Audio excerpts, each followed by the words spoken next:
அண்ணே, மிகுந்த நியாயமான கேள்வி. இது பதில் சொல்றதுக்கு முன்னாடினா பத்திரிகை நண்பர்களுக்கு வணக்கத்தை சொல்லிட்டு உகாதி பண்டிகையினுடைய நல்வாழ்த்துக்களை எல்லா நம்முடைய சொந்தங்களுக்கு இந்த நேரத்தில் தெரிவித்துக் கொள்கின்றோம். சென்னையிலிருந்து ராமேஸ்வரத்துக்கு நீங்கள் சொன்னது போல ஒரு நாளைக்கு 2 ட்ரெயின் ஆல்ரெடி போயிட்டு இருக்கு. இந்த 3வது ட்ரெயின் என்ன பண்ணுதுங்கன்னா, போகாத இடத்த கனெக்ட் பண்ணுது. திருவாரூர், திருத்துறைப்பூண்டி, பட்டுக்கோட்டை அதெல்லாமே ரொம்ப அன்சர்வ்டு ஏரியா. இந்தியன் ரயில்வேவை பொறுத்த வரைக்கும் அந்த பகுதி மக்களுக்கு ட்ரெயின் கனெக்ஷன் இல்லை. அந்த 3வது ட்ரெயின் பார்த்தீங்கன்னா திருவாரூர், திருத்துறைப்பூண்டி, பட்டுக்கோட்டை, இது 3வது வழி. 3 ட்ரெயினுமே 3 வழி. ஆனால் எங்களுடைய பெரிய மகிழ்ச்சி என்னன்னா, திருவாரூரில் பல ஆண்டு காலமாக கேட்டுட்டு இருக்கிறாங்க. இன்னைக்கு அந்த 3வது ட்ரெயின் சென்னையிலிருந்து ராமேஸ்வரம் போகும் பொழுது மக்களுக்கு சென்னை கனெக்டிவிட்டியாக இருக்கட்டும், டெல்டா பகுதி கனெக்டிவிட்டி எல்லாத்தையும் கொடுக்குதுங்கண்ணா. நாம் இந்த ட்ரெயின் எப்போ அமைச்சர் ஒத்துக்கிட்டாங்களோ டெல்லியிலேயே கோரிக்கை வச்சுட்டு வந்துட்டோம். கோயம்புத்தூர், ராமநாதபுரம், ராமேஸ்வரத்துக்கு ஒரு ட்ரெயின் கனெக்ஷன் வேண்டும். காரணம், நிறைய சகோதர சகோதரிகள் வேலைக்காக இந்த பக்கம் வர்றாங்க, கோவில் தரிசனத்துக்காக ஒரு பக்கம் போகிறாங்க.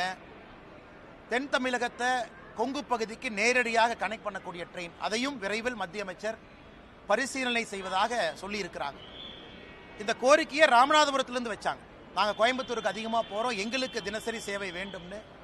நிச்சயமாக அது நடக்கும் என்கின்ற நம்பிக்கை எங்களுக்கு இருக்கு.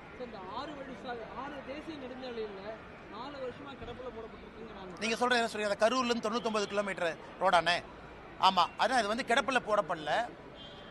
இந்த ப்ரப்போசல் வந்து லேண்ட் அக்விசிஷன் கமிட்டி, நிறைய பேர் இதை எதிர்பார்க்கிற road. So national highway authority of India, நஹாய், அவங்ககிட்ட ஒரு லேண்ட் அக்விசிஷன் ரிவ்யூ கமிட்டின்னு ஒரு கமிட்டி இருக்கு. அந்த கமிட்டிக்கு ப்ரப்போசல் இங்கே இருக்கக்கூடிய அதிகாரிகள் அனுப்பியிருக்கிறாங்க. அந்த ரோடு வந்து கரூர்லேருந்து வரக்கூடிய அந்த வெஸ்டர்ன் பைபாஸ், அது 99 கிலோமீட்டர் வருதுங்கன்னா, ஒரு இடத்துல ரோடு 2ஆ ஸ்பிளிட் ஆகுது. ஒன்று வந்து பெரியநாயக்கம்பாளையம் இந்த பகுதிக்குள்ளே வந்துடுது, இன்னொன்று வெளியே போகுது, கோவைக்கு வெளியே. இப்போ அந்த கமிட்டியினுடைய ஸ்க்ரூட்னியில் இது இருப்பதாக நான் அறிகின்றேன். அதனால் அந்த கமிட்டி அப்ரூவல் கொடுத்த பிறகு ஃபண்ட் அலோகேட் பண்ணுவாங்க. அப்புறம் மாநில அரசு லேண்ட் அக்விசிஷன் ஆஃபீஸர் அப்பாயிண்ட் பண்ணணும். அதன் பிறகு லேண்டை எடுக்கணும். இது ஒரு ப்ராசஸ்ங்கன்னா, இன்னைக்கு ப்ராசஸில் தான் இருக்குது. இது கிடப்பில் இல்லை, இது மத்திய அரசு நிராகரிக்கலை. ஏன்னா இந்த பகுதியினுடைய தொழில்துறை நிறையா பேர்த்தினுடைய கோரிக்கை. அதனால் நிச்சயமாக வருகின்ற காலத்தில் வரும். ஆனால் இது ஒரு காஸ்ட்லியான ப்ராஜெக்ட். நிறைய நிதி ஒதுக்கி இங்கே இருக்கக்கூடிய டிராஃபிக் கன்ஜெஷன் நிறைய, இந்த இப்போ இருக்கக்கூடிய கரண்ட் ரோடு பார்த்தீங்கன்னா ஏகப்பட்ட ஆக்சிடென்ட் ஆகுது. தமிழகத்தில் அதிகமாக ஆக்சிடென்ட் ஆகக்கூடிய ரோடு இன்னைக்கு கோயம்புத்தூர், கரூர் கடையில் இருக்கக்கூடிய நேஷனல் ஹைவே. அதனால் இதை எல்லாத்தையும் கவனிச்சுக்கிட்டு இருக்கிறாங்க. நாங்களும் ஃபாலோ அப் பண்ணிக்கிட்டு இருக்கோம். விரைவில் இதற்கு ஒரு நல்ல செய்தி வரும் என்கின்ற நம்பிக்கை எங்களுக்கு இருக்கு.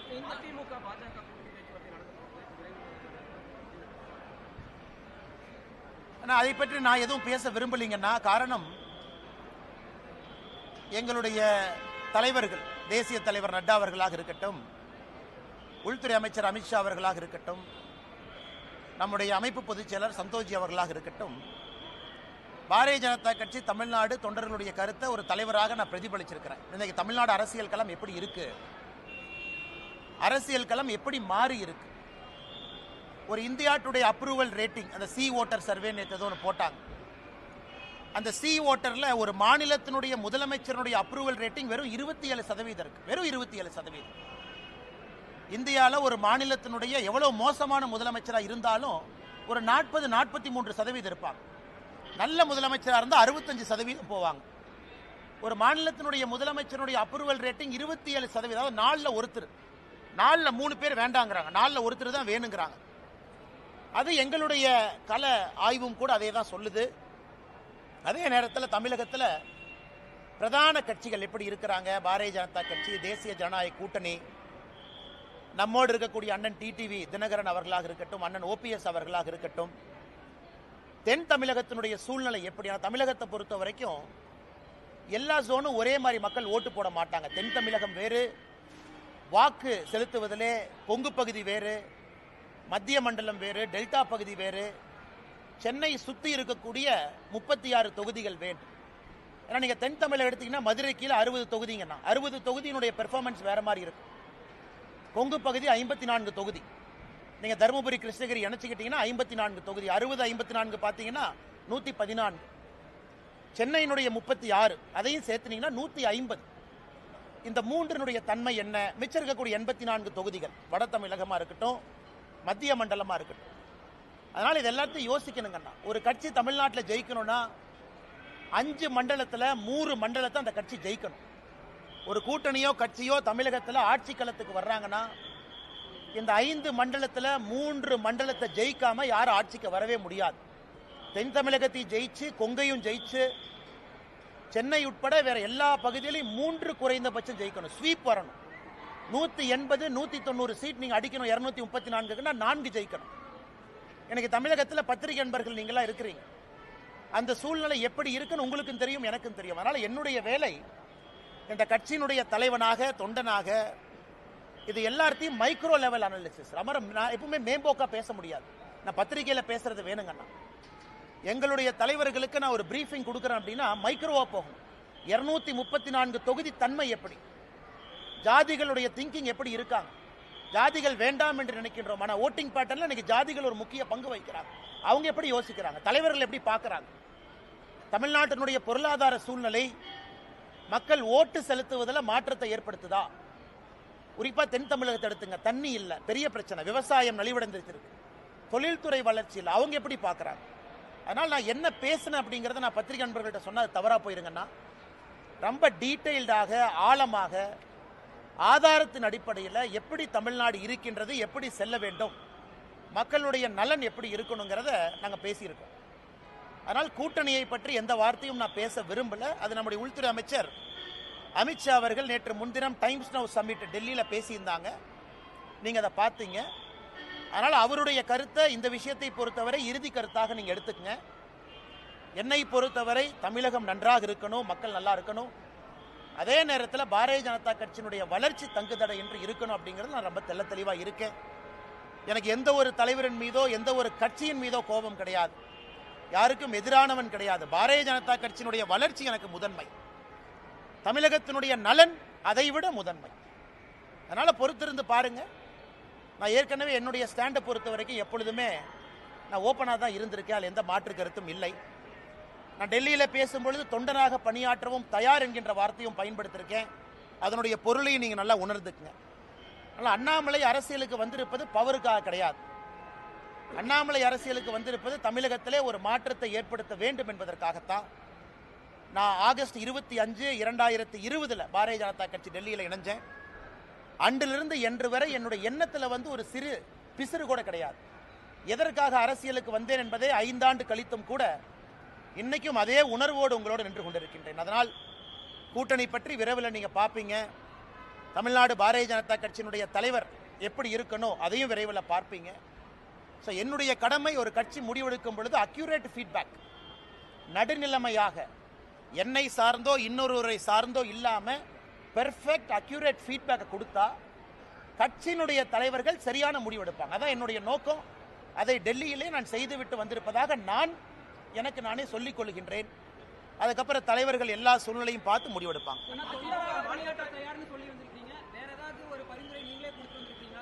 அண்ணே, அதை நான் பேச விரும்பலைங்கண்ணே. அது நான் அதுக்குள்ளே போக விரும்பலை. என்னை பொறுத்தவரை கட்சியினுடைய முக்கியமான தலைவர்கள் யார் இருக்கிறாங்க, யார் முடிவெடுக்கிறாங்க அப்படிங்கிறத தொடர்ந்து நான் பேசிக்கிட்டு இருக்கேன். அதை நான் இன்றைக்கும் அவங்ககிட்ட பேசியிருக்கேன். இன்றைக்கி சொல்லியிருக்காங்கன்னா, பாரத பிரதமர் நரேந்திர மோடி ஐயா ஏப்ரல் 6ஆம் தேதி தமிழ்நாட்டுக்கு வர்றாங்க. ராமேஸ்வரம், ராமநாதபுரத்துக்கு வர்றாங்க. இலங்கையிலிருந்து நேரடியாக டைரெக்டாக இலங்கையிலிருந்து ராமநாதபுரத்துக்கு வர்றாங்க. இலங்கை 5ஆம் தேதி போகிறாங்க இலங்கைக்கு. அது முடித்த பிறகு மண்டபத்துக்கு வர்றாங்க. மண்டபம் வந்த பிறகு பாரத பிரதமர் நரேந்திர மோடி ஐயா அவர்கள் பாம்பன் அந்த புதிதாக இந்த புதிய டெக்னாலஜியோடு வடிவமைத்திருக்கக்கூடிய பாலத்தை திறப்பு விழா செய்கிறாங்க. அதன் பிறகு கோவிலுக்கு போகிறாங்க. ஒரு முக்கிய ஜோதிர்லிங்க கோயிலாக இருக்கக்கூடிய ராமேஸ்வரம் கோயிலுக்கு போய் ஆண்டவன் தரிசனம் முடிச்சுட்டு government meeting, government public meeting, அதாவது பாரதிய ஜனதா கட்சியினுடைய பொதுக்கூட்டம் இல்லை, அரசு நடத்தக்கூடிய பொதுக்கூட்டத்தில் பிரதமர் பங்கேற்று புதிய திட்டங்களுக்கான அறிவிப்பு எல்லாம் செஞ்சுட்டு பிரதமர் அவர்கள் மதுரை வழியாக டெல்லிக்கு திரும்பி போகிறாங்க. இது ஏப்ரல் 6ஆம் தேதி நடக்குது. அதற்கான பணிகள் எல்லாம் கூட நம்முடைய கட்சி தொண்டர்கள் செய்து கொண்டிருக்கின்றார்கள். அதுவும் எங்களுக்கு முக்கியம். பிரதமர் அவர்கள் தேர்தலுக்கு பிறகு 2024 லோக்சபா தேர்தலுக்கு பிறகு தமிழ்நாட்டுக்கு வரக்கூடிய அவருடைய முதல் விசிட் இது. அதையும் வெற்றிகரமாக அந்த பகுதியில் நடத்தி காட்ட வேண்டும் என்கின்ற முனைப்போடு இருக்கிறோம். அதனால் அரசியல் என்ன நடக்கும், எப்படி நடக்கும், எந்த நேரத்தில் நடக்கும், அதெல்லாம் சரியான நேரத்தில் நடக்குங்கன்னா, மாநில தலைமை அதிமுக கூட்டணி இல்லை அப்படிங்கிறது ஒரு தெளிவாக இருக்கும். எந்த காலத்தில் கூட்டணி இல்லை அப்படிங்கிற மாதிரி அண்ணா ஒரு நிமிஷங்கண்ணா, அண்ணா ஒரு நிமிஷம். நீங்கள் என்னைய பார்ப்பீங்கண்ணா, வருங்காலத்தில் என்னை பார்ப்பீங்க. எதையும் மாற்றி பேசுவோன்னு அந்த அண்ணாமலை அல்ல, நீங்கள் பார்ப்பீங்க. அண்ணாமலையை பொறுத்தவரை ஆகஸ்ட் 25, 2020 எதற்காக அரசியலுக்கு வந்தனோ அந்த வெறியும் அந்த பசியும் அந்த நெருப்பும் உள்ள எரிஞ்சுக்கிட்டு இருக்கு. அதே நேரத்தில் கட்சி முதன்மையானது. இந்த கட்சியில் நான் ஒரு தொண்டன். இந்த கட்சி முதன்மையானது. இந்தியாவுடைய அரசியல் சரித்திரத்தை பார்க்கும்பொழுது பாரதிய ஜனதா கட்சியை பொறுத்தவரை நிறைய இடத்துல நாம் முடிவுகள் எடுத்திருக்கின்றோம். எல்லா முடிவுகளும் ஒரு தொலைநோக்கு பார்வையோட தான் நம்ம முடிவு எடுத்திருக்கோம். அதனால் என்னை பொறுத்தவரை நான் தெளிவாக இருக்கின்றேன். நான் ஏற்கனவே உங்களுக்கு நிறைய பேசிட்டேன் டெல்லியில். என்னால் யாருக்கும் பிரச்சனை வராது. அதே நேரத்தில் மாற்றி மாற்றி பேசுகிறவன் அண்ணாமலை கிடையாது. அண்ணா போன வருஷம் அப்படி சொன்னீங்க, இந்த வருஷம் இப்படி சொன்னீங்க, 2025 ஜூனில் அப்படி சொல்லுவீங்களா? என்னுடைய ஸ்டாண்ட் எப்பவுமே ஒன்று தாங்கண்ணா. தமிழ்நாடு முதன்மையாக இருக்கணும், பாரதிய ஜனதா கட்சியினுடைய வளர்ச்சி இருக்கணும். அதில் என்னுடைய தனிப்பட்ட வளர்ச்சியோ இன்னொருடைய வளர்ச்சி முக்கியம் கிடையாது. அதனால் வருகின்ற காலத்தில் நீங்கள் பார்ப்பீங்க என்னுடைய ஸ்டாண்ட் எப்பவுமே கன்சிஸ்டன்ட்டுங்கண்ணா. அதிமுக தலைவருக்கு எதிராக நீங்கள் கடுமையாக விமர்சிச்சிருந்தீங்க, எடப்பாடி பழனிசாமி அவர்களும் விமர்சிச்சிருந்தீங்க. அந்த ஸ்டாண்ட் உறுதியாக இருக்கீங்களா? அண்ணா ஒரு நிமிஷம். அதாவது யாரை பற்றியும் நான் கடுமையாக விமர்சிக்கல, கருத்துக்களை கருத்துக்களாக வைத்திருக்கின்றேன். அது சகோதரர் விஜய் அவர்களாக இருக்கட்டும், நம்முடைய மாண்புமிகு முதலமைச்சர் ஐயா ஸ்டாலின் அவர்களாக இருக்கட்டும். நான் இந்தியா ஃபுல்லாக பிரச்சாரத்துக்கு போகிறேன். நவீன் பட்நாயக் அவர்கள் ஒரிசாலிருந்து, கர்நாடகாவிலிருந்து, ஆந்திராவிலிருந்து, டெல்லி அரவிந்த் கெஜ்ரிவால் அவர்லேருந்து எல்லா மாநிலத்திற்கும் கிட்டத்தட்ட 13 மாநிலத்தில் இந்த 3 ஆண்டுகள் நான் பிரச்சாரம் பண்ணியிருக்கேன். 13 மாநிலத்தில் எல்லா இடத்திலும் கூட எனக்கு என்ன தனிப்பட்ட விருப்பு வெறுப்பா? எனக்கும் அரவிந்த் கெஜ்ரிவால் அவர்களுக்கும் பங்காளி சண்டையா? கருத்துக்களை கருத்துக்களாக எதிர்கொண்டிருக்கின்றேன். கருத்துக்களை கதிர்க்கதாக எதிர்கொள்ளணும். ஏன்னா ஐடியாலஜிக்கலி நம்ம ஸ்டாண்டு வேற வேற ஸ்டாண்டாக இருக்கு. அது மாற்று வேறு மாநில அரசியலாக இருக்கட்டும், தமிழகத்தினுடைய அரசியலாக இருக்கட்டும், எங்களுடைய கருத்துக்களை சில இடத்துல வலிமையாக சொல்ல வேண்டி இருக்கு. அதுதான் பண்ணியிருக்கேன். அதனால கடுமையாக விமர்சிச்சாங்க அப்படிங்கிற வார்த்தையை வழங்கன்னா கருத்துக்களை கருத்துக்களாக எதிர்கொண்டிருக்கின்றேன். வருகின்ற காலத்தில் நீங்க பார்ப்பீங்க என்னுடைய ஸ்டாண்டில் எந்த மாற்றமும் இல்லைங்க. அண்ணே, நான் யாருடைய தனிப்பட்ட இதை பற்றி நான் கருத்து சொல்ல விரும்பலிங்கன்னா, அந்தந்த தலைவர்களை எப்படி பார்க்குறாங்க அப்படிங்கிறத அவங்க பிரதிபலிக்கிறாங்க. நான் ஏற்கனவே சொல்லியிருந்தேன், ஒரு மாநிலத்தினுடைய எதிர்க்கட்சி தலைவர் ஒரு நாட்டினுடைய உள்துறை அமைச்சரை சந்திப்பது எந்த விதத்திலும் தவறு இல்லை என்று சொன்னவன் நான். இன்னைக்கு தமிழ்நாட்டிலிருந்து ஃப்ளைட்டில் யார் ஏறினாலும் டெல்லிக்கு தான் வர்றாங்க, பாரதிய ஜனதா கட்சி தலைவர்களை தான் பார்க்குறாங்க அப்படின்னு மீடியாவில் நிறைய யூகம் எழுதுறீங்க. அண்ணன் செங்கோட்டையன் அவர்கள், மதிப்புக்குரிய அண்ணன் செங்கோட்டையன் அவர்களுடைய பயணம், அதில் யூகத்தை எழுதுறீங்க. பாரதிய ஜனதா கட்சியை பொறுத்தவரை திரைமறைவில் யாரையும் சந்தித்து பேச வேண்டிய அவசியம் பாரதிய ஜனதா கட்சிக்கு இல்லை. நாங்கள் எப்பொழுதுமே வெளிப்படையாக தான் இருக்கிறோம். காங்கிரஸ் போல டெல்லியில் அமர்ந்து தமிழ்நாட்டினுடைய அரசியலை பாரதிய ஜனதா கட்சி எப்பொழுதும் கட்டுப்படுத்தாது. அது பாரதிய ஜனதா கட்சியினுடைய சரித்திரமே சாட்சி. அதனால மீடியாவில் வரக்கூடிய யூகங்களுக்கு நான் பதில் சொன்னால் அது தவறாக போயிருங்கண்ணா.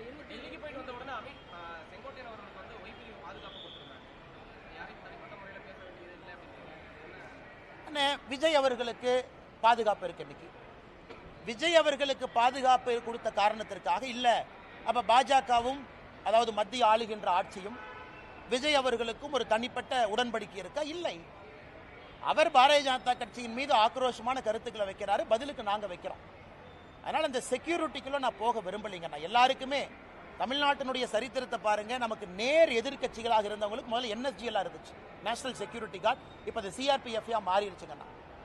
நம்மை பொறுத்தவரை மாநில அரசு ஒருத்தருக்கு செக்யூரிட்டி கொடுக்க தவறும் பொழுது மத்திய அரசு ஸ்டெப்பின் பண்றாங்க. அப்படித்தான் நான் பார்க்குறேங்கண்ணா.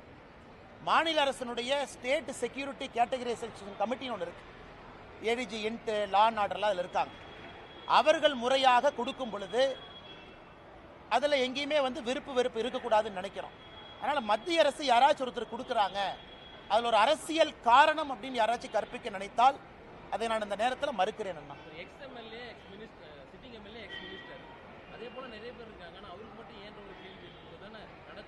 ஆனால் எனக்கு தெரியலைங்க அண்ணா. நீங்கள் அந்த செக்யூரிட்டி கேட்டகரைசேஷன் கமிட்டி, அரசியல் சூழல், குறிப்பாக தொண்டர்கள் வருவது, பாதுகாப்பு காரணம், கருத்துக்கள் பேசுவது, அதை பற்றி நான் சொல்ல விரும்பலைங்கன்னா இருக்கலாம்.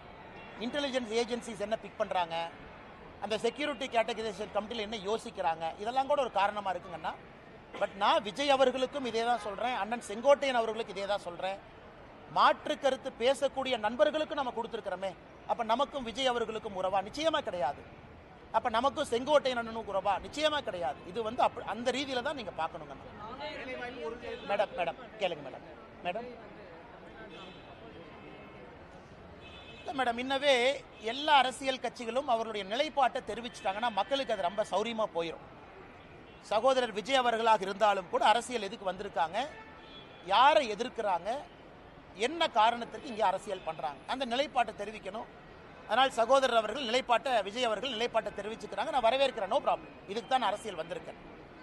பட் நாங்க திமுகவையும் எதிர்க்கின்றோம், இப்படித்தான் எதிர்க்கிறோம்.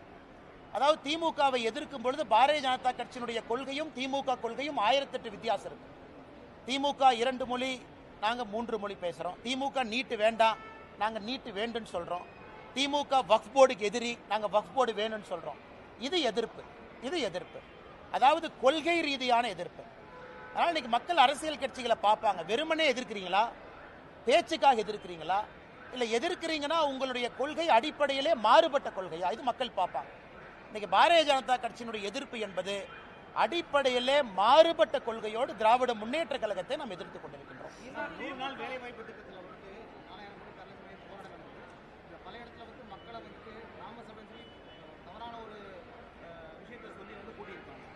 அண்ணா 100 நாள் வேலைவாய்ப்பு திட்டத்தை பற்றி நல்ல ஒரு கேள்வி கேட்டீங்கண்ணா, நான் பதில் சொல்கிறேங்கண்ணா.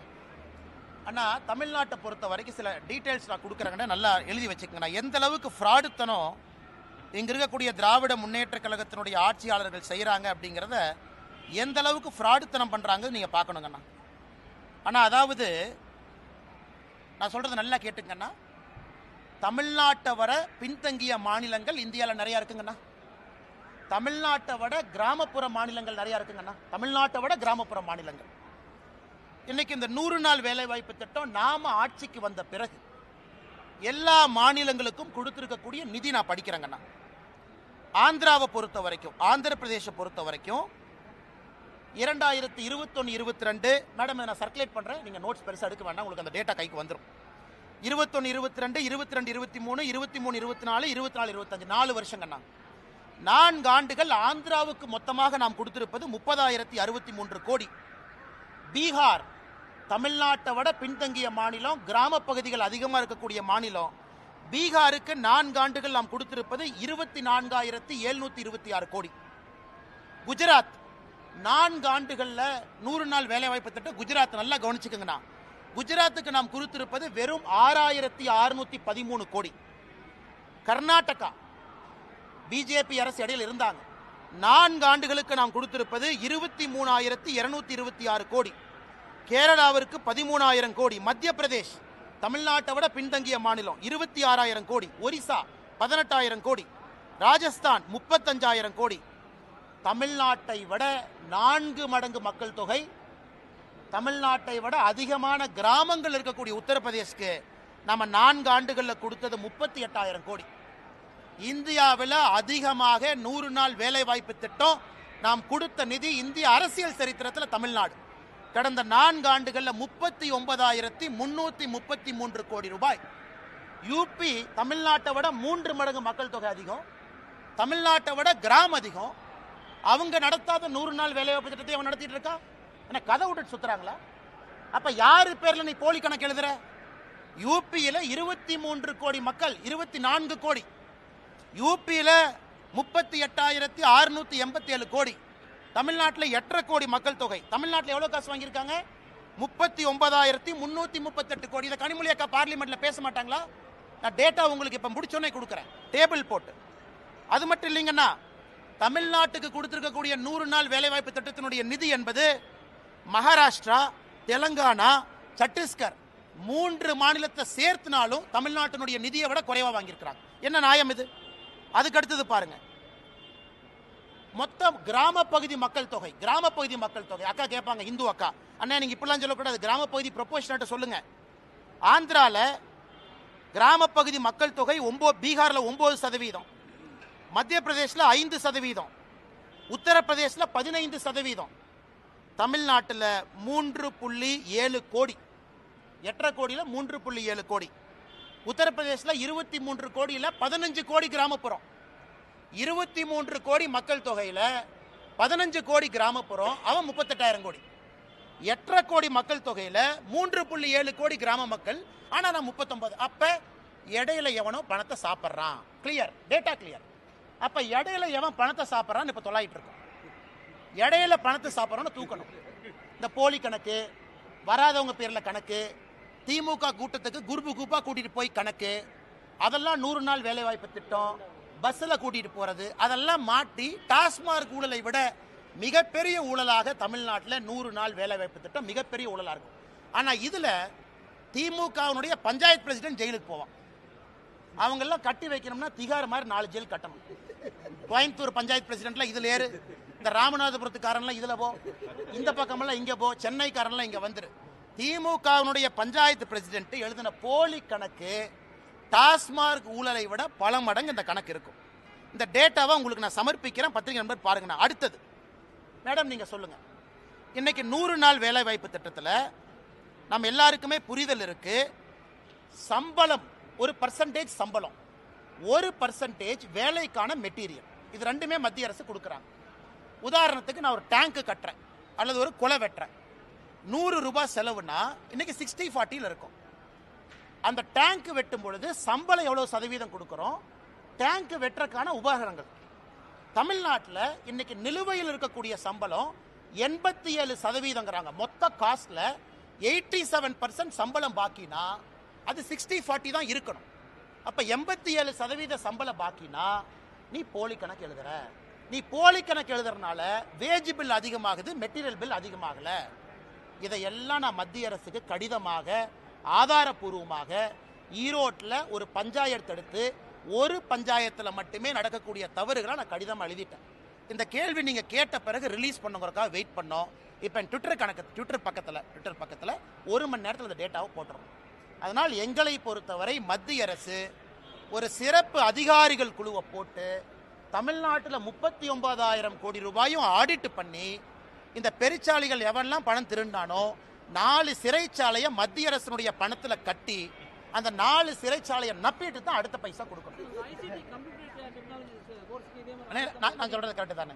இந்த டேட்டாவை பார்த்துட்டு மேடம் என்கிட்ட, அண்ணா நீங்க கொடுத்த டேட்டா தப்பு, 15 கோடி கிராம மக்கள் தொகை, 23 கோடி யூபி, அவன் 38,000 கோடி, 8.5 கோடி மக்கள் தொகையில் 3.5 கோடி கிராமப்புறம், நாம 39,000 கோடி. இந்த மாதிரி அல்வாவை எங்கேயாச்சும் இந்தியாவில் பார்த்துருக்கீங்களான்னா இதை நாங்கள் பேசக்கூடாதாமா. இதில் அடுத்த கட்ட அல்வா பாருங்க. இதில் கிராம சபையை கூட்டுறாங்க, எல்லாம் கிராம சபைக்கு ஒடியாங்க. சரி, மக்கள் ஏதாவது ஸ்கீம் அனௌன்ஸ் பண்ணுவாங்கன்னு போனால் மோடிக்கு எதிராக கொடி பிடிங்கிறான். அதில் தான் கிராம சபையில் மக்கள் கொந்தளிச்சு எழுந்து, ஏயா 39,000 கோடி அந்த மனுஷன் பணம் கொடுத்துருக்குறான், நீ பொய்க்கணக்கு எழுதி அந்த மனுஷன் தெரிஞ்சும் பணம் கொடுத்துருக்குறான் மக்களுக்கு போட்டுன்னு, அந்த மனுஷனுக்கு எதிராக நீ கொடி பிடிக்க வைக்கிறேன்னு கிராம சபை கூட்டத்தில் திட்டினதுக்கு அப்புறம் துண்டகணம் துடிக்கணும் அமைச்சரெல்லாம் ஓடி இருக்கிறாங்க. அண்ணன் KKSSR ராமச்சந்திரனை பார்த்தேன். அதனால் பத்திரிகை நண்பர்கள்ட்ட அன்பான வேண்டுகோள், இந்த 100 நாள் வேலைவாய்ப்பு திட்டத்தினுடைய ஊழலை பெரிய அளவில் நீங்கள் எடுத்து பேச வேண்டும் என்று தாழ்மையோடு நான் கேட்டுக்கிறேன். ஏன்னா இது ஏழை மக்களுக்கு போகிற காசு. இதை ஏன் சீரியஸாக நான் பேசுகிறேன், நான் அரசியல் பேசினா கூட இது ஏழை மக்களுக்கு போகிற காசு. இதை எவனா இடையில பொய்க்கணக்கு எழுதி திருடுறான், அதை விடக்கூடாது. என் ட்விட்டர் பக்கத்தில் 1 மணி நேரத்தில் அந்த கணக்கை நான் போடுறேன், நீங்கள் பார்த்துட்டு அதன் பிறகு நீங்கள் சமாதானமாகி டிவியில் நீங்கள் பேசலாம். தலைவா, ஆமாம், ICT அது வர்றேங்கண்ணே. அதில் கொஞ்சம் அன்பில் மகேஷனுடைய ஒரு பினாமி கம்பெனி அதில் இருக்குங்கண்ணே, ஒரு அண்ணா நகர் கம்பெனி ஒன்று, அதையும் நான் எடுத்திருக்கேங்கண்ணே. இவங்க தான் இந்த CBI ப்ராசிக்யூஷன் சாங்ஷன்லாம் பிடுங்கி வச்சிருக்கிறாங்க. உதாரணத்துக்கு சவுக் சங்கர் மேட்டர், அதெல்லாம் கனெக்டட் தான். சவுக் சங்கர் மேட்டர்ல மத்திய அரசனுடைய பணம், நமஸ்தே அப்படிங்கிற ஒரு திட்டம் நம்மளுது, நமஸ்தே திட்டம். யாரெல்லாம் பணியாளர்கள் இருக்கிறாங்க, தூய்மை பணியாளர், அவங்கள ஓனர் ஆக்கக்கூடிய திட்டம். நல்லா புரிஞ்சுக்கணும், தூய்மை பணியாளர்களை ஓனர். ஐயா நீங்க எதுக்கு வேலை பார்க்குறீங்க, நான் உங்களுக்கு லோன் கொடுக்குறேன், நீங்க வண்டி வாங்குங்க. நீங்க செப்டிக் டேங்க் கிளீன் பண்ணுமா, மிஷின் வாங்குங்க, நீங்க அதை கிளீன் பண்ணுங்க அப்படிங்கிறத நமஸ்தே திட்டம். தமிழ்நாட்டில் அம்பேத்கர் ஐயா பேரில் அந்த திட்டத்தை பேரை மாற்றி மத்திய அரசுடைய பணம் வருது. 2 cooperative bank, Kanchipuram, Chennai central cooperative bank, 2 பேங்க்ல எப்படி போலித்தனமாக அக்கௌண்ட் ஆரம்பிச்சு எப்படி போலித்தனமாக அந்த பணத்தை ஸ்விண்டில் பண்ணிருக்கான்னு காட்டுறேன். ஆனால் இதுக்கும் என்னால் CBI போக முடியலையே. மத்திய அரசு பணமாக இருந்தாலும் காங்கிரசினுடைய தலைவர் செல்வ பெருந்தகை ஊழல் பண்ற ஆதாரம் கையில் அப்படியே இருக்கு, லட்டு மாதிரி இருக்கு. ஆனாலும் சிபிஐ உள்ள வர முடியல. காரணம், ப்ராசிக்யூஷன் சாங்ஷன் வித்ட்ரா பண்ணியிருக்கிறாங்க. அதனால் போராட்ட போகிறோம், எடுக்க போகிறோம், எத்தனை நாள் தப்பிச்சு போயிடுவாங்க பார்க்கலாம். இவ்வளவு ஊழல்கள் நடக்குது. அதனால தான் முதலமைச்சருக்கு 27% அதிகம். 2.7 இருந்திருக்கணும். அது ஏதோ டாட் சென்டரில் மிஸ் ஆகி அது 27 வந்துருச்சு. வேற நான் ஒரு சின்ன மனிதன். நாங்கெல்லாம் வளர்ந்தோம். அண்ணே நீங்க என்ன சொன்னீங்க? அண்ணே நீ ஒரு நிமிஷம் நல்லா கேட்டுங்க. நல்லா கேட்டுங்க. பாரதிய ஜனதா அண்ணா ஒரு நிமிஷம். அண்ணே, பாரதிய ஜனதா கட்சியில முதலமைச்சர் வேட்பாளர் நாங்க டிக்ளேர் பண்ணல. மற்ற கட்சியில சொல்லிட்டாங்களா? முதலமைச்சர் வேட்பாளர் திமுக யாரு? மு.க. ஸ்டாலின் ஐயா. முதலமைச்சர் வேட்பாளர் அனைத்து இந்திய அண்ணா திராவிட முன்னேற்ற கழகம் யாரு? ஐயா எடப்பாடி பழனிசாமி. அவங்க நேச்சுரலி ஆனா ஐயா முதலமைச்சர் இருந்திருக்கிறாங்க. விஜய் அவங்க கட்சியில முதலமைச்சர் வேட்பாளர் யாரு? அண்ணா விஜய் சொல்லிட்டாங்க. பட் எங்க கட்சியில முதலமைச்சர் வேட்பாளர் சொன்னமா? அப்படி இருந்தும் பாரதிய ஜனதா கட்சி 4வது இடத்துல வந்திருக்குன்னா அதை சரித்திரமாக பார்க்கிறேன். தமிழ்நாட்டில் பாரதிய ஜனதா கட்சியினுடைய தலைவர்கள் கிட்டத்தட்ட 10% அவங்க வர்றாங்க, எதுவுமே சொல்லாமைனா பாரதிய ஜனதா கட்சி எந்த அளவுக்கு கட்சியினுடைய வளர்ச்சி இருக்குன்னு பாருங்க. மேடைக்கு யாராச்சும் மைக் எடுத்து எங்க கட்சியில இவங்க தான் முதலமைச்சர் வேட்பாளர்னு பேரே சொல்லல. இது மக்கள் அவங்களா முடிவு பண்றாங்க. அதனால் பாரதிய ஜனதா கட்சியினுடைய வளர்ச்சி அபிரதமா இருக்குது என்பதை நாம் எல்லாருமே உணர்ந்து பேசும்பொழுது திமுகவுக்கு எதிரான நிலைப்பாட்டில் இருக்கிறோம். வக்ஃபோர்டா இருக்கட்டும், இருமொழி கொள்கை, வீட்டு அதிமுகவும் அதே போலதான் அந்த விஷயத்துல. அண்ணா எப்ப கூட்டணி அனௌன்ஸ் பண்றாங்களோ அன்னைக்கு இந்த கேள்வி எல்லாம் கேளுங்க தலைவா. நான் இன்னைக்கு ஊழலை பத்தி பேசிட்டேன், எங்க நிலைப்பாட்டை பத்தி பேசிட்டேன், தமிழ்நாட்டில் பாரதிய ஜனதா கட்சியினுடைய வளர்ச்சியை பத்தி பேசிட்டேன். என்னைக்கு அனௌன்ஸ்மெண்ட் நடக்கும் பொழுது தலைவர்கள்லாம் இருப்பாங்க, நீங்க கண்டிப்பா கேளுங்க தலைவா. நான் வேண்டாம் நான் சொல்றேன். அண்ணாமலையினுடைய ஸ்டாண்டு நான் பேசினது 3 வருஷமா. கேள்வி கேளுங்க, நான் பதில் சொல்றேன். நான் எப்போ கன்சிஸ்டன்டா இருந்திருக்கேன். நீங்க தான் கொஞ்ச நாளைக்கு முன்னாடி சொன்னீங்க அதிமுகவை பத்தியும் கடுமையா விமர்சனம் பண்ணீங்களே.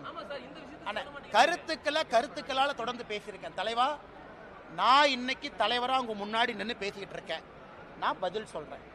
ஃபியூச்சர்ல யார் இந்த மைக்கு முன்னாடி நின்னாலும் கேள்வி கேட்பது உங்கள் உரிமை, பதில் சொல்வது எங்கள் கடமை. நீங்க கண்டிப்பா கேட்கணும், பதில் சொல்லுவாங்க. வேறங்க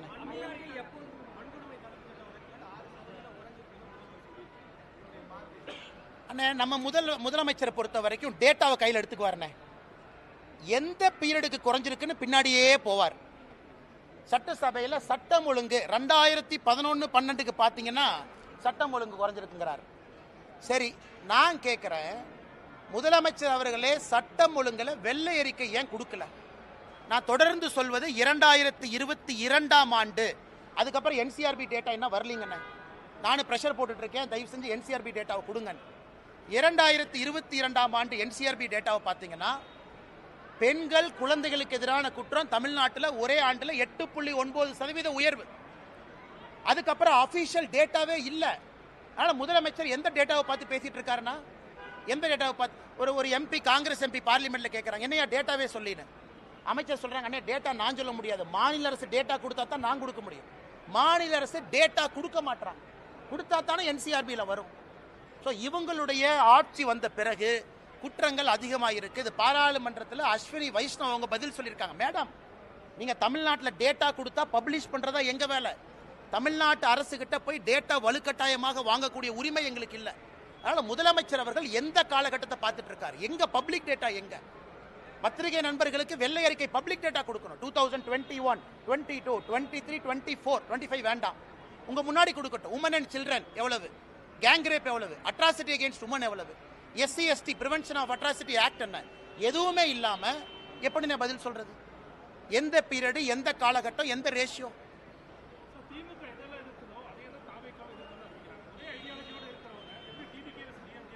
அதான் நான் உங்கள்கிட்ட கேள்வி கேட்டேன். அண்ணன் சீமான் அவர்கள் நான் பாராட்டுறேன். ஏன்னா அவருடைய கொள்கை வேறு, அவர் எதிர்க்கிறாரு. பாரதிய ஜனதா கட்சியை நானே பாராட்டிக்கிறேன். எங்க கட்சியாக இருந்தாலும் நாங்கள்லாம் சேர்ந்து பாராட்டிக்கிறோம். ஏன்னா எங்க கொள்கை வேறு, நாங்கள் எதிர்க்கிறோம். மிச்ச கட்சிகளாக ஒரே கொள்கை தானே. நீங்க கேட்டீங்க அண்ணன் டிவிக்கு, அவங்களாம் ஒரே கொள்கை தானே. ஆனால் புதுசாக என்ன கொண்டு வர்றாங்கன்னு கேட்குறேன். அதனால தான் நாங்கள் தைரியமாக இருக்கிறோம். தேசிய ஜனநாயக கூட்டணி வரக்கூடிய தேர்தலில் பெரிய அளவில் வெற்றி வாய்ப்பை கொண்டு வரும் என்கிற நம்பிக்கை எனக்கு இருக்கு. ஏன்னா முதலமைச்சருடைய அப்ரூவல் ரேட்டிங்கே 27%. இந்தியாவில் எங்கேயாச்சும் அநியாயம் பார்த்துருக்கீங்களா? அந்த அநியாயம்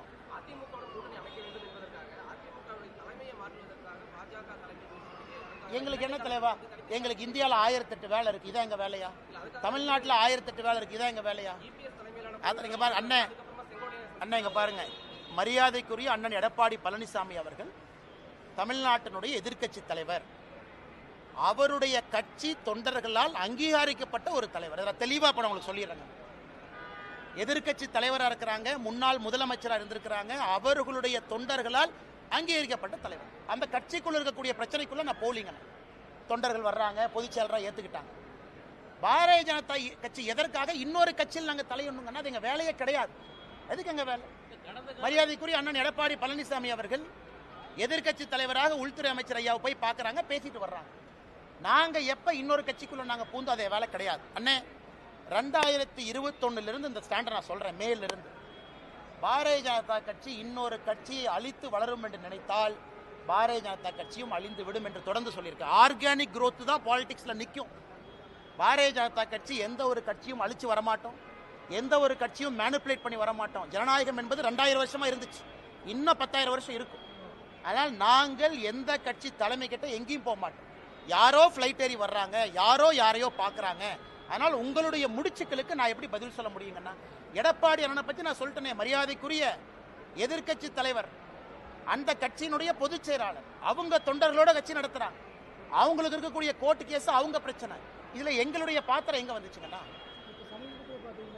கடைசி கேள்வி எடுத்துக்கலாமானே? அதுதான் பதில் சொல்லணும்னா, திராவிட முன்னேற்ற கழகத்துக்கு எதிராக தமிழகத்திலே அதிக போராட்டங்களை நடத்தியவங்க யாரு? பாரதிய ஜனதா கட்சி. திமுகவுக்கு எதிராக அதிக டிஃபமேஷன் கேஸ் 1440 கோடி ரூபாய் யார் மேல இருக்கு? என் மேல. கடந்த 4 ஆண்டுகள்ல தமிழகத்தில் ஒரு கட்சி தலைவரின் மீது அதிக எஃப்ஐஆர் போட்டிருக்காங்க. நான் எனக்கு செகண்ட் காம்படிஷன் இல்லை, நான் தான் ஃபர்ஸ்ட். இந்த செகண்ட் ரேஸே இல்லை. எனக்கு போடப்பட்ட எஃப்ஐஆர்ல 10% கூட எனக்கு பின்னாடி இருக்கிற தலைவர் மேல போடல.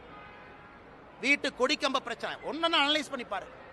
திராவிட முன்னேற்ற கழகத்தை தீர்க்கமாக எதிர்த்து தினமும் பேசுறது யார்? ஊழலை வெளியே கொண்டு வர்றது யார்? ஒரு ஊழலாக சுட்டி காட்டுவது யார்? இங்கிருந்து டெல்லிக்கும் அங்கிருந்து பிரச்சனையை தீர்ப்பது யார்? ஆனா என்ன போச்சுன்னா, வாய் வியாபாரிகளுக்கு என்னன்னா, மாமனார் பணம் இருக்கு, கொளுத்து போய் கிடக்குறாங்க. மைக் இருக்கு, மைக் ஓசியில வந்துருது. மாமனார் பணம் பின்னாடி இருக்கு, என்ன வேணாலும் பேசலாம். அது தமிழ்நாட்டு அரசியலுடைய சாபக்கேடு. அவங்க எங்க வேலை பார்த்தாங்க? சர்வீஸ் பண்ணாங்களா? 10 ஆண்டு காலம் மத்திய அரசுக்காக உயிரை துச்சமன மதிச்சு புல்லட்டை எழுத்து நின்னாங்களா? கிடையாது. சோசியல் சர்வீஸ்னா என்னன்னு மக்களுக்கு அடிப்படையில். என் காலேஜ் முடிச்சோடனே ஒரு பிரைவேட் கம்பெனிக்கு வேலைக்கு போனா இதுவரை தனியார் நிறுவனத்தில் 1 ரூபாய் நான் சம்பாதிச்சது கிடையாது. 1 ரூபாய். ஏன்? பிரைவேட் கன்சர்ன்ல எப்பவுமே போனதில்லை. டே 1ல இருந்து அரசு வேலையில் இருக்க. டே 1ல இருந்து எப்போ வந்து இங்க பிஎஃப்ஜியில படிச்சுட்டு ஐஏஎம் லக்னோல முடிச்சனோ அப்பிருந்து என்னுடைய சம்பளம் என்பது மக்களுடைய வரிப்பணம் தான் என் சம்பளம் 10 ஆண்டு காலம். அதன் பிறகு விட்டுட்டு அரசியல். இதுவரை தனியார் நிறுவனத்திலிருந்து 1 ரூபாய் நான் சம்பளமா வேலை செஞ்சு வாங்கல. அப்ப யார் சர்வீஸ் பண்றாங்க? என்னுடைய சொந்த கம்பெனி நடத்துறேன், அந்த கம்பெனியுடைய சேலரி நான் வாங்குறது இல்லையே. சேலரி வாங்கினா கான்ஃபிளிக்ட் ஆஃப் இன்ட்ரெஸ்ட் வரும். நான் இன்னைக்கு பஞ்சாயத்து தலைவர் கூட கிடையாது, இதெல்லாம் நான் பேச மாட்டேன். தனிப்பட்ட பிரச்சனையா இருந்தாலும் நீங்க கேட்கிற கேள்விக்காக நான் பேசுறேன். சொந்த நிறுவனம் என்னுடைய பேர்ல இருக்கு, 40% நான் ஷேர் ஹோல்டர். அந்த நிறுவனத்தினுடைய மாச சம்பளத்தை நான் வாங்குறது இல்லையே.